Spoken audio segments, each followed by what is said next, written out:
Dr. Lucy Sullivan is working with us here at the Alfred Hospital, but also works at, she has a joint appointment with Peter Doherty Institute at Melbourne University. Lucy completed a Bachelor of Science and also a PhD at Adelaide University. And Lucy's sort of claim to fame really is all about, she focused on lung physiology initially, and then she got an interest in immunity. And since then has been working away on all sorts of parts of immunity, but her main, I suppose, interest has been in natural killer cells. She's also doing a lot of work with CMV immunity and looking at the CMV virus. She is a recipient of an NH&MRC Peter Doherty Fellowship, NH&MRC Career Development Award, University of Melbourne Research Fellowship, and more importantly, I think, the inaugural Josette Eris Award from the Transplantation Society of Australia and New Zealand, who supporting women in transplant and women career development in transplantation. And she is an advocate for women in science and medicine. So without further ado, Lucy, over to you. That was an awful lot of build-up, so I hope I can perform. And despite the reference to me being an uber nerd, this title was given to me by Greg. So talk about who's the real nerd in the room. So making T cells great again. So I guess you guys are probably aware that this is really the crux of transplantation is trying to balance infection and rejection. So because of our differences between our donors and recipients, we need to give immunosuppression medication in order to stop rejection. And we do focus a lot on rejection, and we've got a lot of ongoing projects in this area, and Steve will talk about those a bit later as well. But the problem with giving people immunosuppression medication is that it predisposes them to infection following transplantation. And it's really about getting this balance right, and that's extremely tricky, and particularly because lots of infection also leads to lots of rejection, and then the whole system just goes out of whack. So both of these components are really largely controlled by the immune system. And so why do we care about particular immune cells in transplantation? We've worked a lot in the top bit with the bad guys and trying to understand the immune cells that lead to rejection and trying to stop them. But we also are now moving towards the other side of the coin and trying to understand the good guys in controlling infection. And that's really what I'm going to focus on today. So these immune cells that we've been working on, just to put it really basically, we've been working on, my history lies a lot in natural killer cells, and they kill stuff. Cytotoxic T cells kill stuff. B cells make antibodies that bind to stuff. And largely in the context of transplantation, we've been looking at these in being the bad guys. We're sort of moving away a little bit from that. We know that there are good guys and bad guys in there. And also, as Greg mentioned, we're now looking at the contribution of all of these cell types from the donor's immune system that come across to the recipient. But we're still a bit unsure as to whether they cause rejection or whether they actually can protect from rejection. But there's this other guy that I want to talk about today, and this is the gamma delta T cell. And really, it's a bit of an enigma. All we know is they do stuff. So what they actually do in transplantation, really nobody knows. So what we do know about gamma delta T cells is that they are really a large component of your blood.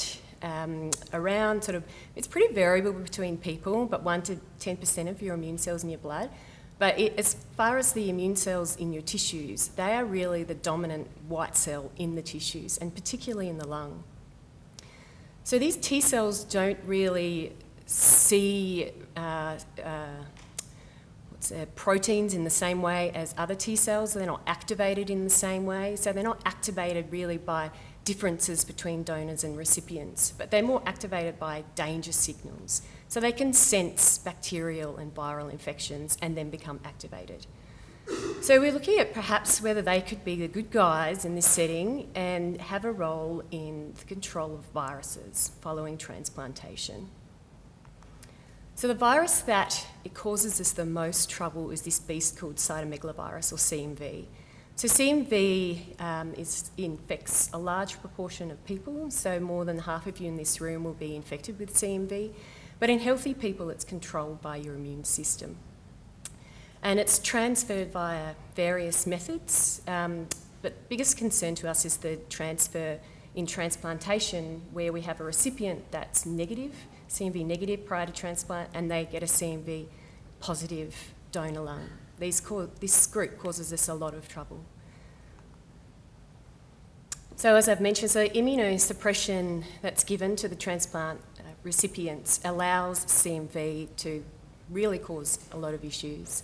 And in fact, more than half of recipients experience CMV replication following transplant. And this can cause either CMV disease, such as pneumonia, or infections in the gut. And in really severe cases, it can actually lead to death. But also importantly, there's this link between, if you have a lot of CMV infection, you're actually more than disposed to go on and get rejection as well.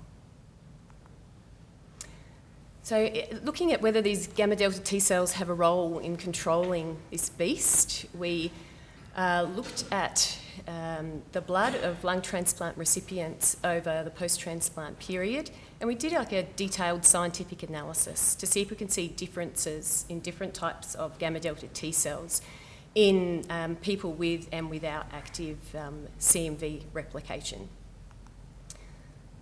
So this is sort of the secret herbs and spices, I think, that maybe Greg was referring to. And I won't really go into the details, but just to say that, yes, we did see really big differences between people who came in to the transplant being CMV negative in comparison to people being CMV positive. So already pre-transplant, the people who were CMV positive had more jazzed up gamma delta T cells, if you like. And the other thing that we saw is in recipients who were negative at the time of transplant, when we saw CMV reactivation, we saw these jazzed up activated gamma delta T cells expanding with viral replication. So we think they really are doing something. Hence back to the title, I guess, making gamma delta T cells great again. So we thought that perhaps these T cells could be used in a therapy against CMV disease. So we know that the current therapies for CMV are toxic. A lot of recipients can't tolerate the medicines. And also the use of these drugs is driving antiviral resistance. And I'm sure you've been aware of bacterial resistance. Well, resistance of viruses is also a major public health concern. So we really want to stick away from antiviral drugs as much as we possibly can.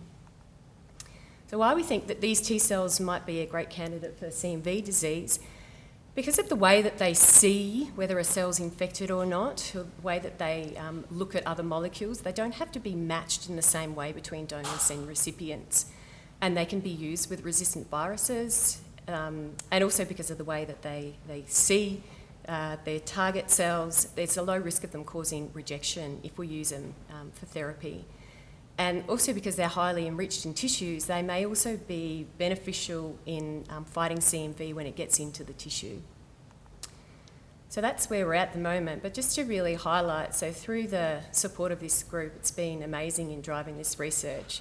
Just to say that discovery research actually really matters. So it's really a simple discovery science-based project that's led to a potential novel cellular therapy.